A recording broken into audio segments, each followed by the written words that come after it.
ஆன்மீக உறவுகள் அனைவருக்குமே அன்முவாரியின் அன்பான வணக்கங்கள். நம்ம இந்த பிரதியில் என்ன பார்க்க போறோம்னா மிக மிக முக்கியமான ஒரு வாட்டர் மேனிஃபெஸ்டேஷன் பற்றி தான் பார்க்க போகிறோங்க. அதாவது நம்ம தண்ணி கொண்டு பிரார்த்திக்கக்கூடிய ஒரு பிரார்த்தனை தான் பார்க்க போகிறோம். அதாவது இன்னைக்கு புரட்டாசி பௌர்ணமி, புரட்டாசி மாதம் 20ஆம் நாள் வந்திருக்கு. இந்த நாளில் இந்த நம்ம ஒரு எளிமையான ஒரு பூஜை செய்தால் நம்மளுக்கு எல்லா வெற்றியும் கிடைக்கும்னு சொல்லுவாங்க. ரொம்ப ரொம்ப ஈஸியாக வீட்டிலேயே செய்யக்கூடிய, வீட்டில் இருக்கக்கூடிய ஒரு பொருளை வச்சு தான் நம்ம செய்கிறோங்க. இதுக்கு நிறைய பொருளும் ரொம்ப தேவைப்படாது. நம்ம வீட்டில் என்ன இருக்கோ அது கொண்டே செய்யக்கூடிய ஒரு பூஜை தான் இது. அந்த மாதிரி நம்ம செய்துட்டு நம்ம பூஜை அறையில் வச்சுட்டு நம்ம வீட்டெலாம் தெளித்து விட்டோம்னா ரொம்ப நல்லது. அதே போல் தீர்த்த மாதிரி குடித்தா கூட இது ரொம்ப நல்லது தான், ஒன்றுமே கேடு ஒன்றும் கிடையாது, நல்லது. அதே போல் இல்லைன்னா நம்ம அப்படி குடிக்க பிடிக்காதவங்க நம்ம வீட்டில் தெளித்து விட்டுட்டு நம்ம செடிக்கிட்ட அதை விட்டுட்டு செடிக்கிட்ட ஊற்றி விட்டுடலாம், அவங்க இஷ்டத்தை பொறுத்ததுங்க. ஆனால் இது ரொம்ப ரொம்ப பவர்ஃபுல்லான ஒரு மேனிஃபெஸ்டேஷனு. கண்டிப்பாக பணவரு கோடிகளில் பொருள்னு சொல்லுவாங்க. நீங்கள் கண்டிப்பாக ட்ரை பண்ணி பாருங்கள். ஒரு எளிமையான ஒரு பரிகாரம்னு சொல்லலாம், இல்லை பூஜைன்னு கூட சொல்லலாங்க. இந்த புரட்டாசி மாதம் வெங்கடாஜலபதிக்கு ரொம்ப ரொம்ப உகந்த மாதமாக இருந்ததால் அதை இன்னைக்கு சோமவாரம்னு சொல்லுவாங்க. சில பேர் இதே பூஜை சிவபெருமான் கூட செய்வாங்க, சோமவார விரதம்னு சொல்லிட்டு அப்படி கூட செய்யலாம். நீங்கள் இந்த மாதிரி வெங்கடாஜலபதி மனசில் நினச்சிட்டு மகாலட்சுமி நினச்சிட்டு இந்த பூஜை செஞ்சால் கண்டிப்பாக நம்ம நினச்ச அத்தனையுமே கண்டிப்பாக நடக்கும். இதில் நம்முடைய எல்லா பிரார்த்தனையும் கண்டிப்பாக நிறைவேற்றி நம்ம வெங்கடாஜலபதி நிறுத்தி வைக்குவார். இந்த குலதெய்வம் எல்லாரையும் காத்திருவார்ன்ற நம்பிக்கை எனக்கு பரிபூர்ண நம்பிக்கை இருக்குது. அதே மாதிரி இந்த சின்ன எளிமையான ஒரு பூஜை நீங்கள் முடிஞ்சால் நீங்களும் செய்து பாருங்கள். இந்த உலக மக்கள் அனைவருமே இதை செய்து பலனடையணும் வேண்டிக்கிறேன். வாங்க இந்த பூஜை எப்படி செய்யலாம்னு பார்க்கலாம்.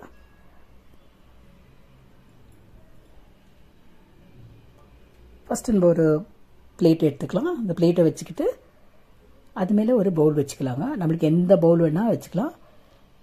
அதுக்கு அடுத்ததாக ₹1 காயின் அதில் வைக்கலாங்க. மகாலட்சுமி சொரூபமாக காசை பார்க்குறோம். ஸோ எல்லாத்துலேயுமே நம்ம ₹1 காயின் வைக்கிறது ரொம்ப ரொம்ப சிறந்தது. பாருங்கள், ₹1 காயின் வச்சாச்சு. அதுக்கு அடுத்ததாக நம்ம தண்ணி நிரப்பிக்கலாம். அந்த பவுல் ஃபுல்லாக ஒரு கிளாஸ் உள்ள தண்ணி இருந்தால் கூட போதுமானது. பாருங்கள், தண்ணி விட்டாச்சு. அதில் காயினும் தெரியுது. நம்ம ஊற்று வந்து நல்லா வேண்டிக்கலாம். மகாலட்சுமி வருக, சகல சௌபாகியம் கிடைக்கணும்னு நினச்சிட்டு நம்ம வேண்டிக்கிட்டு இந்த செய்யலாங்க. அதுக்கு அடுத்ததாக ஒரு 5 லவங்கம் எடுத்துக்கலாங்க. பாருங்கள், லவங்கத்தையும் அந்த தண்ணியிலே நம்ம சேர்த்துக்கலாம். அதுக்கு அடுத்ததாக ஒரு 1/4 ஸ்பூன் அளவு மஞ்சள் எடுத்துக்கலாங்க. அதே நம்ம கலந்துக்கலாம். அந்த அதில் தண்ணியிலையும் சேர்த்துக்கணும் அந்த மஞ்சளை கூட. அதுக்கு அடுத்ததாக நம்ம வீட்டில் வாசனை மிக்க பூக்கள் எதாக இருந்தாலும் சரி எடுத்துக்கலாம், இல்லை துளசி இருந்தாலும் எடுத்துக்கலாம். இது புரட்டாசி மாதம் இருந்ததுனால ஒரு 11 துளசி எடுத்துருக்காங்க. இன்னும் அதிகமாக கூட எடுத்துக்கலாம், ஒன்றும் பிரச்சனை இல்லை. நான் ஒரு 11 துளசி எடுத்திருக்கேன். அதுக்கு அடுத்ததாக நம்ம கொஞ்சம் மல்லிப்பூ எடுத்துக்கலாங்க. நம்ம வீட்டில் இருக்கிற மல்லிப்பூ எடுத்துக்கலாம். இதெல்லாம் நல்ல வாசனை மிக்க பொருட்கள் இல்லைங்களா, மங்களகரமான பொருட்கள் கூட நம்ம அந்த தண்ணியில் இதையும் சேர்த்துக்கலாங்க. பாருங்க, நம்ம என்ன சேர்த்துருக்கோம்? ₹1 காயின், தண்ணி, மஞ்சள், துளசி, அதுக்கு அடுத்ததாக மல்லிப்பூ சேர்த்துருக்கோங்க. இதெல்லாம் நம்ம சேர்த்துக்கிட்டு நம்ம மனசில் என்ன இருக்கோ, என்ன வேண்டுதலும் சரி, பணவரவுக்கான சரி, இது முக்கியமாக பணவரவுக்கு ரொம்ப ரொம்ப உகந்த பூஜைன்னு சொல்லலாங்க. பாருங்க, இது நம்ம பூஜை செய்துட்டு நம்ம வீடெல்லாம் தெளிக்கலாம். அதே போல் குழந்தைங்களுக்கு கூட கொடுக்கலாம், குழந்தைங்களுக்கு கூட கொடுக்கலாங்க. தீர்த்தம் மாதிரி ரொம்ப நல்லது. மஞ்சள் எல்லாமே மெடிசினல் வேல்யூ தான், ஒன்றுமே பிரச்சனை இல்லை. எல்லாம் சாப்பிடக்கூடிய பொருள் தான். பாருங்க, நல்லா அப்படி கலந்து விட்டுக்கலாம். கலந்து இன்னைக்கு முழுக்க நம்ம இந்த பூஜை செய்யலாங்க. பௌர்ணமியில இன்னைக்கு முழுக்க நம்ம செய்துட்டு நம்ம பூஜை அறையில் வச்சுக்கலாம். பாருங்க, நான் வெங்கடாஜலபதி பக்கத்துலேயே வைக்கிறேன். இந்த தீர்த்த மாதிரி வச்சிருக்கேன் அவர்கிட்ட. இன்னைக்கெல்லாம் அங்கே இருக்கட்டும், பௌர்ணமி நாள் முழுக்கமே அங்கே இருக்கணும்.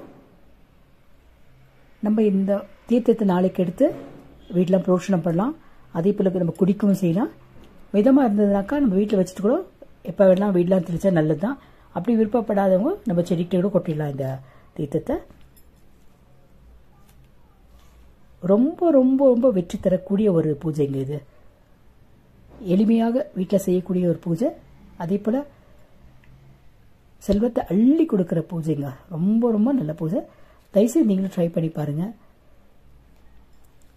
அதுக்கு அடுத்ததாக நம்ம சாயங்காலத்தில் வந்துட்டு இங்கே வந்துட்டு ஒரு விளக்கு வச்சு பூஜை அகல் விளக்கோ இல்லை குத்து விளக்கோ காமாட்சி அம்மன் விளக்கோ உங்களுக்கு எந்த விளக்கு இருக்கோ அந்த விளக்கம் அங்கே பொருத்தி வச்சுட்டு நீங்கள் கொஞ்ச நேரம் என்ன வேண்டிக்கிறீங்க மனசில், நீங்கள் என்னவாக இருக்கட்டும், உங்களுக்கு பண வரவாக இருக்கலாம், இல்லை உங்களுக்கு மேரேஜை பற்றி இருந்தாலும் சரி, எதாக இருந்தாலும் சரி, வீடு கட்டணும்னு நினச்சாலும் சரி, உங்களுக்கு என்ன ஒரு ஆசை இருந்தாலும் சரி, இந்த தீர்த்தத்துக்கு முன்னாடி ஒரு விளக்கு வச்சுட்டு நீங்கள் 6 மணிக்கு மேலே நீங்கள் பூஜை செய்தீங்கன்னா ரொம்ப ரொம்ப நல்லது. இன்றைக்கி நைட் முழுக்க ஃபுல் எப்போன்னா செய்யலாம். செய்துட்டு நம்ம வந்துட்டு சந்திரபாமாவை தரிசித்தா ரொம்ப நல்லதுன்னு சொல்லுவாங்க. சந்திரனை பார்க்கணும்னு சொல்லுவாங்க. இந்த பூஜை முடிச்சு நம்ம சந்திரனை பார்த்தா ரொம்ப நல்லது. பார்த்துட்டு முடிஞ்சால் ஒரு 2 பேருக்கு ஒரு ஸ்வீட்டோ ஒரு சாக்லேட்டோ கொடுத்தா ரொம்ப ரொம்ப நல்லது. வேண்டிக்கிட்டு நம்ம என்னன்னா வேண்டிக்கிட்டு நம்ம என்ன வேண்டிக்கிறோம் மனசில் வச்சுட்டு ஒரு 2 சாக்லேட் கொடுத்தாலும் ஆல்ரெடி அது நம்மளுக்கு வெற்றி பெற்ற மாதிரி தான். நம்ம ஏன் இந்த தண்ணியில் பண்ணோம்னாக்கா பஞ்சபூதத்திலேயே மிகவும் சக்தி வாய்ந்தது தண்ணின்னு சொல்லுவாங்க.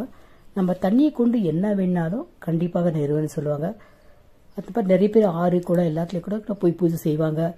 அதே போல் அந்த காலத்து முனிவரும் கூட அந்த தண்ணி வச்சு தான் எல்லாமே இது பண்ணுவாங்க. சபிக்கிறதும் தண்ணியிலே பண்ணுவாங்க, வாழ்த்துறதும் தண்ணியிலே பண்ணுவாங்க. அதாவது தண்ணிக்கு ஒரு சிறந்த பவர் உண்டு. அதே போல் சில பேர் நீலநிலைகளை கூட போய் அவங்களோட பிரார்த்தனைகள் வைக்குவாங்க, அது கண்டிப்பாக நிறைவேறுன்னு சொல்லுவாங்க. அதனால் தண்ணி கொண்டு நம்ம ப்ரேயர் செய்தால் கண்டிப்பாக அந்த ப்ரேயருக்கு ரொம்ப ரொம்ப ரொம்ப ஆற்றல்ங்க. இது ஒரு எளிமையான ஒரு பூஜைன்னு சொல்லலாம், இல்லை பரிகாரம்னு சொல்லலாம். தயவுசெய்து நீங்களும் செய்து பாருங்கள். நீங்களும் வெற்றி பெறணும், உலக மக்கள் அனைவரும் வெற்றி பெற்று சந்தோஷமாக இருக்கணும்.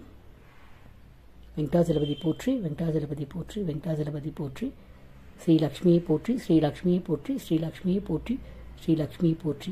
ஓம் குபேராய நம, ஓம் குபேராய நம, ஓம் குபேராய நம, ஓம் குபேராய நம, ஓம் குபேராய நம.